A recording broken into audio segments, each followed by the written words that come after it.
ಇದೆಲ್ಲ ಮಾನಿಟರ್ ಮಾಡ್ತಾರಲ್ಲ ಪ್ರಧಾನಮಂತ್ರಿಗಳು? ಹೌದೌದು ಹೌದು. ಅದಕ್ಕೆ ನಾನು ಹೇಳಿದೆ ನಮ್ಮಲ್ಲಿ ಶುರುವಾಗಿದೆ, ಆದರೆ ನಮಗೆ ಒಂದು ಸಮಸ್ಯೆ ಬರ್ತಾ ಇದೆ. ಕೆಲವು ಹಳ್ಳಿಗಳಲ್ಲಿ ನಮ್ಮಲ್ಲಿ ಸೋರ್ಸೇ ಇಲ್ಲ. ಕರೆಕ್ಟ್. ಅಂತ ಜನ ಅದ್ರ ಬಗ್ಗೆ ಸ್ವಲ್ಪ ಅಂದ್ರೆ ಪೈಪ್ ಹಾಕ್ಬೋದು, ನಳ ಹಾಕ್ಬೋದು, ನೀರೆಲ್ಲಿಂದ ತರೋದು ಅನ್ನೋದು ಇದೆ ಅಂತ ಹೇಳಿದೆ. ಭಾಳ ಒಳ್ಳೆ ಇದರಲ್ಲಿ ಇದೆ ಪ್ರಧಾನಮಂತ್ರಿಗಳು. आप करना क्या चाहते हो ಅಂದ್ರೆ ನಾನು ಹೇಳಿದೆ, ಅದರಲ್ಲಿ ನಾನು ಕೇಳಿದ್ದೆ ಇಲ್ಲೇ ಇವರಿಗೆ, ನಮ್ಮ ವಾಟರ್ ಬೋರ್ಡು ಇವರಿಗೆ ಏನು ಮಾಡ್ಬೋದು ಇದಕ್ಕೆ ಅಂಥೇಳಿ. ಅದಕ್ಕೆ ಅವ್ರು ಹೇಳಿದರು, ಒಂದು ಪ್ರಾಜೆಕ್ಟ್ ತಯಾರು ಮಾಡ್ಬೋದು. ಹೇಗೆ ಹುಬ್ಬಳ್ಳಿ ಧಾರವಾಡಕ್ಕೆ ನಾವು ಮಲಪ್ರಭಾ ನೀರು ಕೊಡ್ತೀವಿ, ಹಾಗೆ ಸಪ್ರೇಟ್ ಆದಂಥ ಒಂದು ಲೈನ್ ಹಾಕಿದರೆ ಮಲಪ್ರಭಾದಿಂದ ಯಲ್ಲಮ್ಮನ ಗುಡ್ಡದಿಂದ ನಾವು ಕೊಡ್ಬೋದು ಅಂತ ಹೇಳಿದರು. Then I told prime minister ಹಿಂಗಾಗಿದೆ, ಇಷ್ಟು ಕೊಟ್ಟಿದ್ದಾರೆ ಅಂತ. ಪ್ರಧಾನಮಂತ್ರಿಗಳು ಠೀಕ್ ಚರಾದು. ಮೊದಲಿಂದ ಬೆಂಗಳೂರಿಂದ ಈ ಕಡೆ ಬರೋರ್ಗು ಅದೊಂದು ಬೇಜಾರು, ಗಬ್ಬೂರ್ ತನಕ ಫಾಸ್ಟಾಗಿ ಹೋಗ್ಬಿಡ್ತೀವಿ, ಅಲ್ಲಿಂದ ಮುಂದೆ ಕಷ್ಟ ಅಂತ. ಅದು 6 ಲೈನ್ ಮಾಡಿಸಿದ್ದಾರೆ. ಅದು ಏನಿತ್ತು 25ರವರೆಗೆ ನಾವು ಅದನ್ನು ಟಚ್ ಮಾಡೋಂಗಿರಲಿಲ್ಲ. ಹೌದು, ಹೇಳಿದ್ರು ಅದನ್ನ. ಕರೆಕ್ಟ್. ಯಾಕಂದರೆ ಅಗ್ರಿಮೆಂಟ್ ನೋಡ್ರಿ, ಸರ್ಕಾರಗಳು ಹೆಂಗೆ ಅಗ್ರಿ ಮಾಡ್ಕೊಳ್ಳೋದು, 25 ತನಕ 200 ಮೀಟರ್ ವ್ಯಾಪ್ತಿಯಲ್ಲಿ ಹೊಸ ಬೈಪಾಸು ಮಾಡೋಂಗಿಲ್ಲ, ಆ ಬೈಪಾಸ್ ಟಚ್ ಮಾಡೋಂಗಿಲ್ಲ ಅಂತ ಅಗ್ರಿಮೆಂಟ್ ಮಾಡ್ಕೊಂಡಿದ್ದಾರೆ ನಂದಿ ಇನ್ಫ್ರಾಸ್ಟ್ರಕ್ಚರ್ ಜೊತೆ.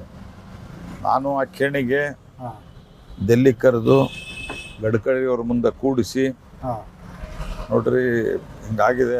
ಗಡ್ಕರಿ ಅವ್ರಿಗೆ ನಾನು ಡೈಲಿ ಹಾಕ್ತಾ ಇದ್ದೆ, ಆಕ್ಸಿಡೆಂಟ್ ಆದದ್ದು ಗಡ್ಕರಿ ಅವ್ರ ಪರ್ಸ್ನಲ್ ನಂಬರಿಗೆ ಹಾಕ್ತಾ ಇದ್ರಿ, ಇವತ್ತಿಷ್ಟು ಜನ ಸತ್ರು, ವಾಟ್ಸಪ್ ಇವತ್ತಿಷ್ಟು ಜನ ಸತ್ರು ಈ ರಸ್ತೆ ಮೇಲೆ, ಇವತ್ತಿಷ್ಟು ಜನ ಸತ್ರು ಅಂತೇಳಿ.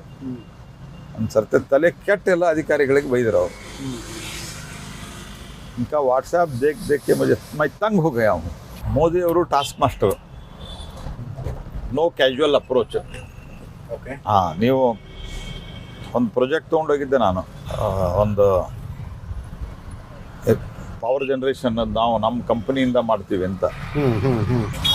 ನಾನು ನಮ್ಮ ಸೆಕ್ರೆಟರಿ ಎಲ್ಲ ಇದ್ದೆ. ಅರ್ಧ ಗಂಟೆ ನೋಡಿ ಹೇಳಿದ್ರಿ, ಇದ್ರದ್ದು ಎಂದ ಮುಗಿಸ್ತೀರಿ ಅಂತ ಅದನ್ನು ಬರ್ಕೊಂಡು ಬರ್ರಿ, ಆಮೇಲೆ ಉಳಿದು ಫೈನ್. ನಾನು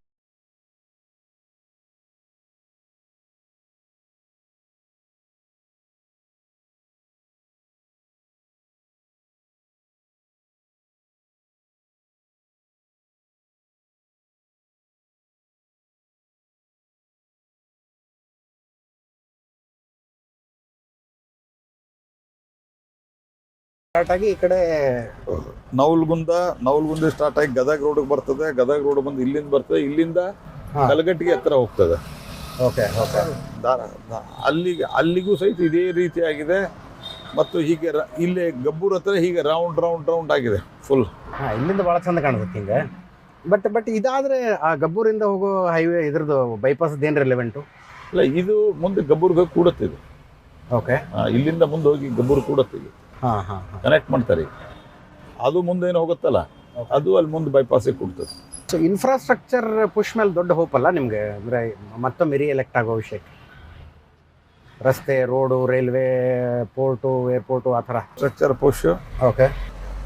ಎಲ್ಲ ಕಡೆ ಆಗಿದೆ. MP ಗಳು ಬರ್ತಾ ಇದ್ದೀರಾ, ಅವರೆಲ್ಲರ ಕ್ಷೇತ್ರದಲ್ಲಿಯೂ ಸಹಿತ ಸಂಬಂಧಿಸಿದ ಮಂತ್ರಿಗಳು ನಮ್ಮದೇ ಚೇಂಬರಿಗೆ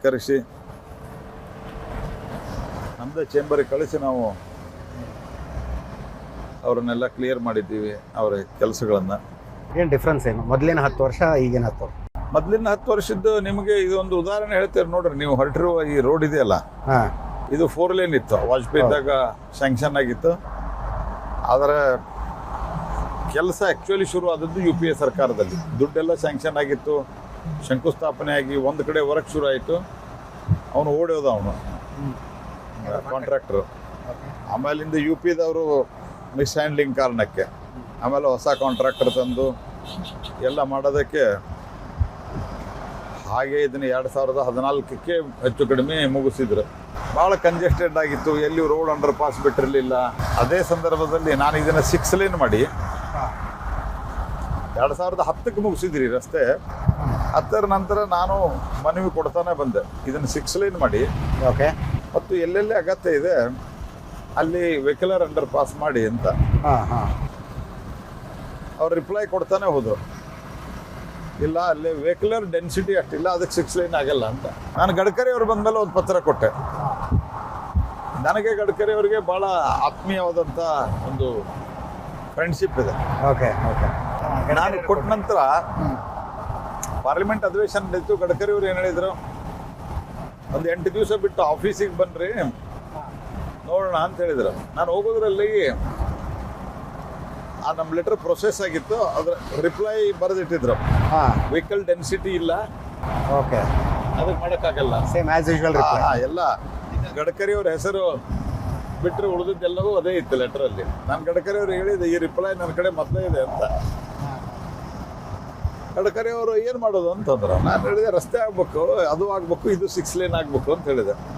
ಪ್ರಧಾನಮಂತ್ರಿಗಳಿಗೆ ಫೋನ್ ಮಾಡಿ ಅವರು ಹೇಳಿದ್ರು, ಹಿಂಗೆ ನಾನು ಒಂದು ರೋಡ್ ಮಾಡಬೇಕಾಗಿದೆ, ನಾವು ಅದನ್ನು ನಾರ್ಮ್ಸ್ ಚೇಂಜ್ ಮಾಡಬೇಕು, ಒಂದು 20-25 ಸಾವಿರ ಕೋಟಿ ಹಾಕಬೇಕಾಗತ್ತೆ, but over a period of time ನಾನು ಹಾಕ್ತೀನಿ ಅಂತ ಹೇಳಿದರು. ಪ್ರೈಮ್ ಮಿನಿಸ್ಟ್ರು ಫೋನ್ದಲ್ಲಿ ಪರ್ಮಿಷನ್ ಕೊಟ್ಟರು.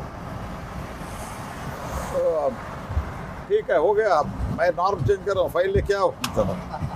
ಫೈಲ್ ತೊಗೊಂಬಂದ್ರೆ ಆಮೇಲಿಂದ ನಾನು ಹೋಗ್ತಾ ಇರ್ಬೇಕಾದ್ರೆ ಕರೆದ್ರು ನನಗೆ, ಏ ಪ್ರಹ್ಲಾದ್ ರಾವ್, ये हुबली गदग लिखा है आपने, आपका बॉर्डर कहाँ तक जाता है कर्नाटक का? ये हॉस्पिटल तक जाता है सर, ये हॉस्पिटल लिखो ना, ये स्क्रैच करो और पेन से लिखो हॉस्पिटल करके. तो ನಾನು ಪೆನ್ಲಿ ಬರೆದೆ, ಹುಬ್ಬಳ್ಳಿ ಹಂಗೆ ಇಟ್ಟೆ, ಗದಗ ಸ್ಕ್ರಾಚ್ ಮಾಡಿ ಹಾಸ್ಪಿಟಲ್ ಅಂತ ಬರೆದೆ. ಏ ಹಾಸ್ಪಿಟಲ್ ಕರೋ ಲೇಕೆ ಚಲೋ ಚಲೋ ಅಂತೆಲ್ಲ ಅಧಿಕಾರಿಗಳನ್ನು ಕಳಿಸ್ತಾರೆ. ಥ್ಯಾಂಕ್ಸ್. ಅವರು ಸಾಮಾನ್ಯವಾಗಿ ನಾನು ಹೇಳಿದ್ದಂತೂ ಯಾವುದೂ ಇಲ್ಲ ಅಂದಿಲ್ಲ ನಮ್ಮ ಕ್ಷೇತ್ರಕ್ಕೆ. I should be always grateful to him. Okay okay. ಅವರು ಅಮಿತ್ ಶಾ ಅವರು ನಾವೇನು ಹೇಳಿದ್ದಕ್ಕೆ ಎಲ್ಲದಕ್ಕೂ ಮಾಡಿಕೊಟ್ಟಿದ್ರು. ಅಮಿತ್ ಶಾನು ಫೋರೆನ್ಸಿಕ್ ಯೂನಿವರ್ಸಿಟಿ ಟೀಕ್ ಲೇಕೆ ಚಲೋ. IIT ಬಂದಾಗ ನಾನು ಹೋಗಿ ಹೇಳಿದ್ದೆ, ನಮ್ಮ ರಾಷ್ಟ್ರೀಯ ಅಧ್ಯಕ್ಷರಿದ್ರು ಅವರು, ಹಿಂಗೆಲ್ಲ ಗೊಂದಲ ಆಗ್ತಾ ಇದೆ, ನಮ್ಮ ಸೂಟೇಬಲ್ ಪ್ಲೇಸ್ ಬೆಂಗಳೂರು ಬಿಟ್ಟರೆ ನಮ್ಮದೇ ಅಂತ.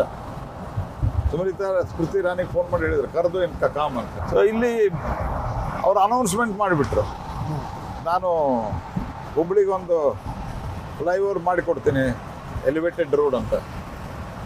ಅಲ್ಲಿ ಹೋದ್ಮೇಲೆ ಜಗಳ ಶುರು ಆಯಿತು. ಮೇಲಿಂದ ಈ ಸರ್ಕಾರ ನಮ್ಮದೇ ಸರ್ಕಾರ ಇತ್ತು, ಆದರೂ ಕೂಡ 3-3.5 ವರ್ಷ ತೊಗೊಂಡ್ರು DPR ಮಾಡೋದು. ಅಂದರೆ ಅದು ಆನ್ ಟೈಮ್ ಆಗಿದ್ರೆ ಇಷ್ಟೊತ್ತಿಗಾಗಲೇ ಫ್ಲೈಓವರ್ ಗಾಡಿ ಓಡಾಡ್ತಿತ್ತು. ಆ DPR ತೊಗೊಂಡು ಹೋದಾಗ ಅದು 1200 ಕೋಟಿ ಆಗಿತ್ತು. ಅಧಿಕಾರಿಗಳು ಎಲ್ಲ ನೆಗೆಟಿವ್ ಮಾಡಿದ್ರು, ಯಾಕಂದ್ರೆ ಅದು ನಮ್ಮ ರಸ್ತೆನೇ ಅಲ್ಲ ಅದು, ಮತ್ತು ನಮಗೆ ಆ ರಸ್ತೆ ಸಂಬಂಧವೇ ಇಲ್ಲ, ಅದು ಕಾರ್ಪೊರೇಷನ್ ರಸ್ತೆ. ಕಾರ್ಪೊರೇಷನ್ ರಸ್ತೆಗೆ ಐದಾರು NH or NHI ದುಡ್ಡು ಹಾಕಕ್ಕೆ ಬರಲ್ಲ ಅಂತ. Okay okay. ನಾನೇನು ಹೇಳೇ ಇಲ್ಲ ಗಡ್ಕರಿ ಅವರಿಗೆ, आपने अनाउंस किया जो करना है करो ಅಂತ ಹೇಳಿದ್ದ. गडकरी और ये मेरा प्रेस्टीज का सवाल है, मैंने अनाउंस करके आया हूँ, जो मैं अनाउंस करता हूँ मैं करके दिखाता हूँ, जो करना है करो. ಈ ಇನ್ಫ್ರಾಸ್ಟ್ರಕ್ಚರ್ ಪ್ರಾಜೆಕ್ಟ್ಸು ಲೇಟ್ ಆದಂಗೆ ಪ್ರಾಜೆಕ್ಟ್ ಕಾಸ್ಟ್ ಜಾಸ್ತಿ ಆಗೋದು ಹೇಳ್ತಾರೆ. ಆ ಪರಿ ಎಸ್ಕಲೇಷನ್ ಆಗುತ್ತೆ ಅದು? ಆಗತ್ತೆ. ಮತ್ತು ಕೆಲವು ಸರ್ತಿ ಸ್ಟೀಲು ಗೀಲು ಒಮ್ಮೊಮ್ಮೆ ಭಾಳ ಜಾಸ್ತಿ ಆಗಿಬಿಡುತ್ತೆ.